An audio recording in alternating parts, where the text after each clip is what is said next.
Hello guys, how's it going? My name is Dalaran, and in today's video we'll be covering the PvP side of all the changes happening to classes in patch 8.2. Now this video probably goes best with my last video, which talked about class changes happening in the future patch. Patch 8.2 is around the corner, Tuesday for NA, Wednesday for EU.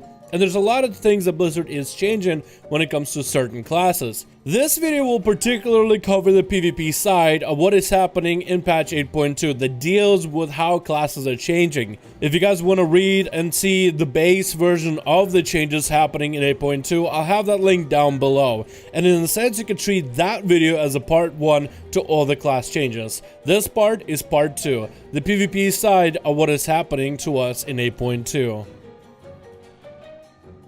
Before we get into some classes, we have to talk about the gear. And a lot of you guys have noticed with the last season that PvE gear really does play a big part within PvP content. Things like Voidstone and Diamond Laced Refracting Prism have been a very powerful trinket of choice for a lot of classes. Well, with this next new season, Blizzard wants to rotate those trinkets out of the season as best as possible. A few items from COS and BOD raids are not going to be growing in item level strength, but still their effect seems very powerful. So because of that, Blizzard is going to take advanced measure and decrease the effectiveness of certain items that come from previous raids. You can still go and farm these pieces, but I very much doubt they'll be useful within PvP. Death Knights are getting a pretty big update for one ability, and that is Chill Streak. Besides this update, Death Knights are getting a lot of slew of other ability changes anyway, so Frost Death Knights could be one of the more considerable specs for PvP. The primary change has to do with Chill Streak. Instead of doing percentage damage, it's instead going to do attack power damage. What this means is this ability is actually going to hit for a bit, it has a chance to crit, and it can be powered out by other abilities. So if you're Frost Death Knight rolling into a massive AoE group, you might be able to Chill Streak the whole enemy team down. A very interesting change, and I cannot wait to see just how good the cleave is of a Frost Death Knight in the future of WoW. The next class is going to be Druid, and this one is very simple. With the talent of Soul of the Forest, when you use the ability of Overgrowth, Overgrowth applies a bunch of HOTS to the ally. And for whatever reason, Soul of the Forest will buff the healing of your regrowth rather than any other heal. Regrowth heal over time effect is very meager, so with Soul of the Forest it simply didn't work. So now Soul of the Forest is going to buff rejuvenation from the Overgrowth HOTS instead of regrowth, which will make the ability on the combo a lot more effective. Next we have a weird change for Brewmaster, but we should mention it anyway. For Brewmaster, Hot Trub now splits the damage amongst all enemies hit, instead of hitting all the enemies for the same amount. Then we have a small update to Paladins, primarily with the honor talent of Unbound Freedom. It will now grant its caster Blessing of Freedom when you use it on an allied target. So if you are trying to save an ally, you will be able to grant yourself a free Blessing of Freedom for sharing. It also becomes undispellable, so against mages and priests, you won't be able to have that ability taken off of you immediately, giving you the ability to have pure freedom. With this change to the honor talent, Blessing of Freedom, Unbound Freedom becomes a very powerful utility in dealing with movement impairing effects. Discipline Priests are getting a lot of changes for 8.2, primarily with what they bring into PvP.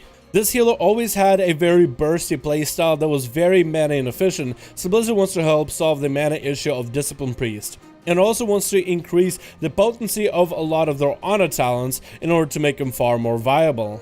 From all the changes, we're seeing a mana regeneration now reduced by 40% instead of 45, Dome of Light reduces the cooldown of Power Word Bearer by 90 seconds instead of 60 seconds, making it with that honor talent a 1.5 minute cooldown. Dome of Light reduces damage taken by additional 25 instead of 45 to account for the on-use cooldown that you'll be able to use it for.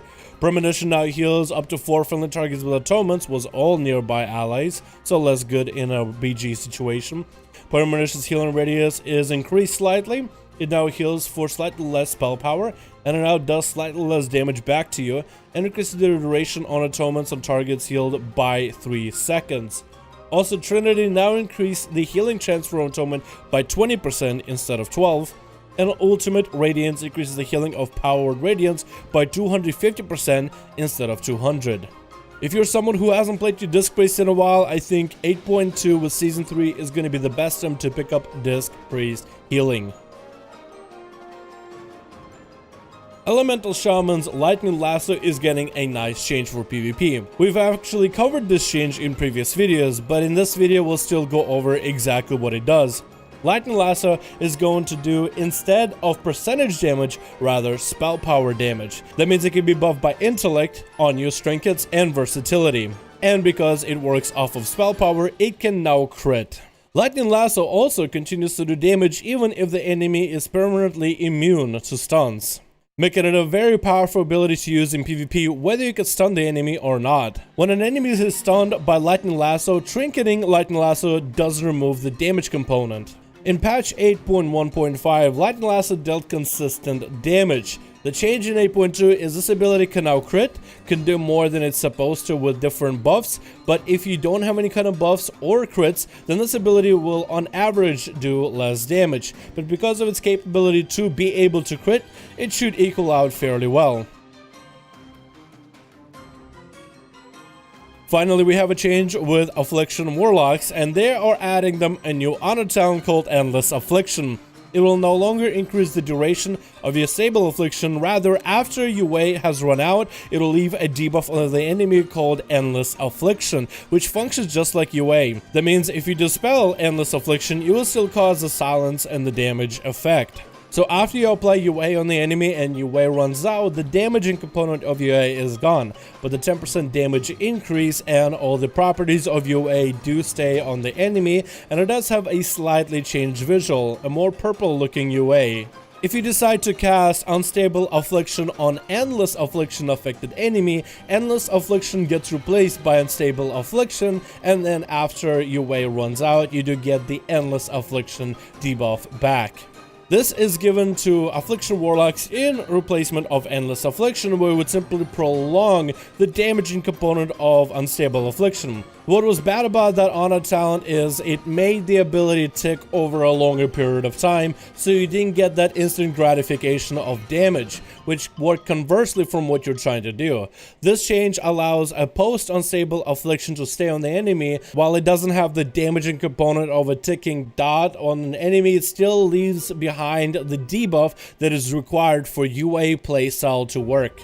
And while this honor talent is a great fix for an actually functional and usable honor talent, only time will tell if this will become a solid honor talent that a lot of afflictions will want to use in BFA, as for the longest part, Affliction Warlocks have been a little bit rare. All the other classes that were not mentioned in this video or specializations that you guys were waiting for, I got bad news, none of them had any updates. So maybe you were waiting for some kind of a Fire Mage PvP rework or for Enhancement Shamans to finally be good again in PvP. Bad news, all the classes I covered in this video are the ones that are getting some sort of an update. Anyway guys, thank you so much for watching this video. I do hope you enjoyed. Let me know your thoughts in the comments below about the PvP side of the changes happening in patch 8.2. Thank you guys so much for watching. Hope you enjoyed. I'll see all of you guys in another video.